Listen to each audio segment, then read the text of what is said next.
All right, now we're going to talk about the escrow process. I don't know about you, but the first time I heard that word, I thought it was made up. I was like, I've never heard that word in my life. I don't know what it means. To be honest with you, millions and millions of Americans and actually people all over the world use that term all the time, and they have no idea what it means. So don't feel bad if you don't. I'm going to break it down for you, okay? I'm going to break it down Marine style, right? So that you can understand it. Because if I'm a Marine, if a Marine can understand this, I promise you everybody else can. What is escrow? Escrow is just the process of buying a house that's being handled by an independent third party. One of the reasons that I was told that escrow is mandatory is because back in the day, whenever you would just have a buyer and a seller working together, you had a lot of shenanigans. Sellers that would just take the down payment and just leave, right? Or they would sell people a property with an address to an empty lot and like crazy stuff happened all the time. So the government said, okay, we need to have an independent third party that can make sure that the money is handled properly and that all the terms of the agreement are kept to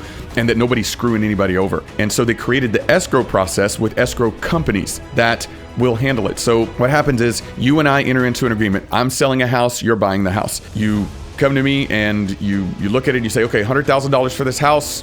All the terms, I agree to this, let me sign this document. You sign the sales agreement, and then it goes to an escrow office. And that escrow officer is assigned with enforcing the terms of that agreement. And it includes things like you need to give earnest money. So typically, an earnest money deposit, it's called an EMD. It's a little bit of money that you put into escrow at the beginning of the escrow process that shows that you're serious. That's the money that's at risk if you don't perform on the contract. And I'll talk about contingencies and how you protect yourself and your earnest money in another episode. But for right now, just take a $100,000 house. Let's say it's $1,000 earnest money deposit.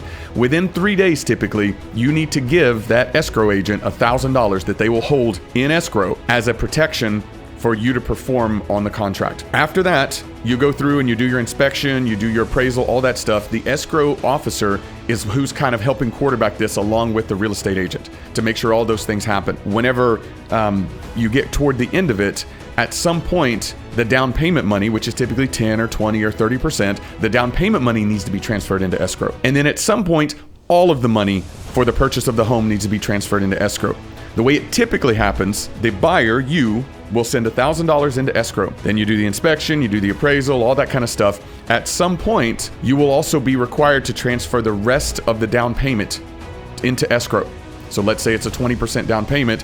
You'd put $1,000 up front for earnest money, then $19,000 at some point in the agreed upon in the due diligence process, and then you would transfer all of that into escrow. So now escrow has 20 grand, but they still need the other 80. Normally when you get bank financing, the bank will then finance the rest. And so at pretty close to close of escrow, the bank will then fund the 80 grand. Now escrow has all 100,000, all of the terms have been met, and they're able to close escrow. And like when closing escrow, what that means, everybody says, oh, I just closed escrow on my first home. They think it means getting the keys. That's only a part of what it means. And getting the keys, honestly, it's not even a legal sort of requirement.